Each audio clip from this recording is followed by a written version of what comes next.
I want to play some sound from Shaquille O'Neal, otherwise known as Shaq, Diesel, the daddy. One of my favorite athletes I've ever covered. I had the great fortune of being around Shaq. I think he's matriculated into that was a big word. That was a big word for you. Into an incredible analyst. I think he's brought a lot of flavor to the NBA on TNT.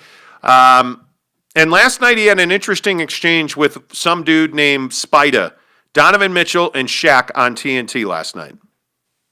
You are one of my favorite players, but you don't have what it takes to get to the next level. I said it on purpose. I want you to hear it. What do you have to say about that? All right. That's it.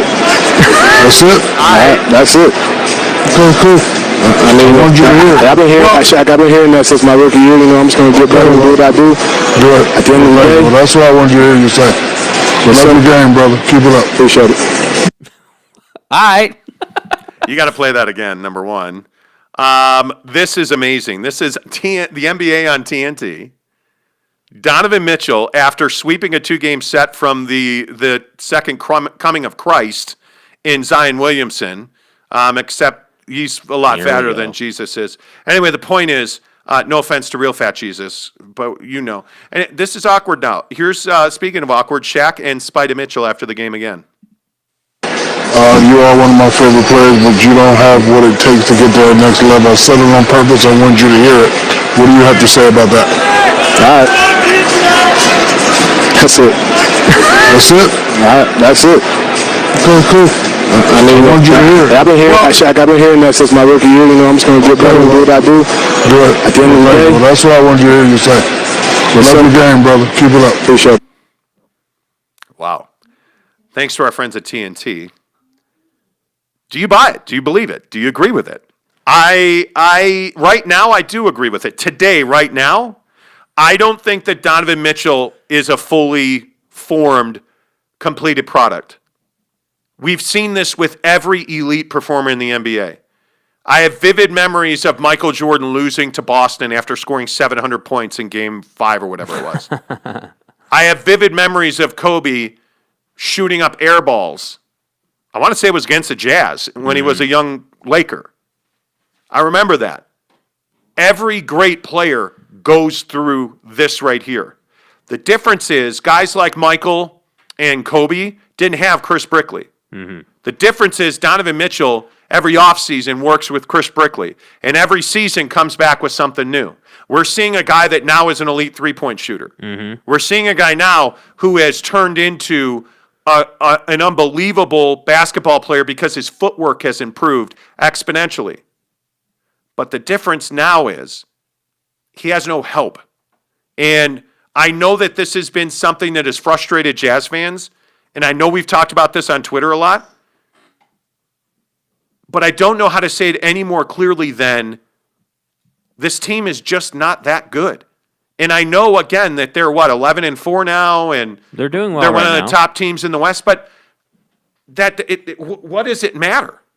What does it truly matter when you're sweeping a 2-game set from a very vanilla average Pelicans team? Yeah. What does that matter? And you feel good, that's great, but you don't have a number 2 option. You are relying on guys like Royce O'Neal. You're relying on Derek Favors, right? You're relying. Donovan Mitchell makes this great, double crossover last night. Thank God Derek Favors can finish that, because you can't throw that pass to Rudy Gobert. Right. You're relying on a guy like Rudy Gobert. It is one of these things where Rudy Gobert at some point becomes a liability to you, and that point is now. Because I'll say again, this contract is a mistake. Is it going to kill you? No. Is it going to help you win a championship or prevent you from that? Yes, it will. And you're going to wind up trading this contract this offseason. It's going to happen. Because I'm telling you now, Spida Mitchell's going to get to a point where he's going to say, I'm not doing this anymore. I'm giving you 1,000%. I'm giving you everything that I've got, and it's not good enough. It's not nearly good enough because we're not the Rockets. Last year we're not, we're not the Lakers, we're not the Clippers, right. We're not the Nuggets in the bubble. Yeah. They're battling all these different years. We're knocking off OKC, it's not good enough. We're knocking off the Rockets, it's not good enough. You can't get past the Nuggets last year. You're not getting past the Clippers or the Lakers this year. And it's because you're relying on guys like Niang. You're relying on guys like Royce O'Neal. You're relying on an aged and beat up, Derek Favors, who I love. I mean, he plays a great role. But he's more than a role player on this team, and that's a problem. And I can only say it so many times. Bogdanovich is too damn inconsistent, and I don't believe in him. I don't know if it's going in every time he shoots it. Right. I think every time Don shoots it, it's going in. Yeah. It's going in. Yeah. The problem is, it's cool that Jordan Clarkson gave you, 18 points off the bench last night? He doesn't play much defense even though he tries, and the guy doesn't pass. That's not a formula to win. Right. And he's your only asset off the bench, right? I look at Joe Ingles. I don't understand why Joe Ingles isn't starting. And I know he was starting, and they've experimented, and Royce O'Neal might as well not be here. I don't know how else to say it. Right. He might as well not be here. And for every Jazz fan who busted my balls over the Rodney Hood, the Dante Exum, the Trey Lyles, and I don't care if you turn Trey Lyles into Spida Mitchell, you screwed those drafts up. Those are 3 guys, Trey Burke, those are 4 guys that are killing you. There's some guy named Devin Booker right now in Phoenix. But it's not even that. It's 4 in 5 years where you were in the lottery, you suffered, and you sucked. And this is where it's coming back to roost because you don't have depth. You don't have the Favors and Hayward combo anymore. Right. You add more in Favors and Hayward than you have in Donovan with everybody else. Right. You haven't gotten better. After all of this pain and all of these maturations, you haven't gotten better. And it's time to frickin' realize that. It's time to stop saying, oh, this is cool, man. This isn't Larry H. Miller anymore. He's not... Unfortunately, Mr. Miller passed away. He's not sitting in half court anymore. Right? Like, this isn't Frank Layden anymore. This isn't Stockton and Malone anymore. Stop fantasizing like it is and realize there's a new young owner in this organization, and I hope heads roll. With all due respect, I don't know that Quinn Snyder's the guy that wins a championship for the Utah Jazz. Yeah. He's been here for 7 years. Yeah.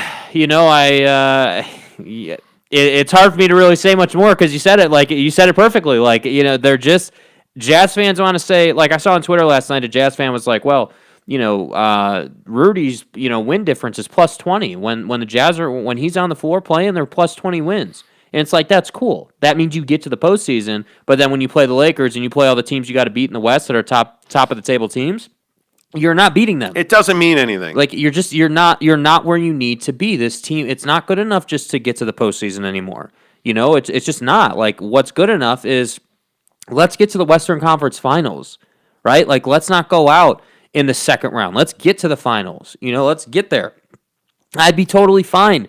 Honestly, I'd be totally fine if they got to the NBA Finals and lost. I'd be totally fine with that. That's because cool. that's advancement. That's advancement. That's a step forward, but you're never getting there. You're not good enough. And so, yeah, I agree with you. With a new owner, hey, do what you do, man. Revitalize this roster because it needs it.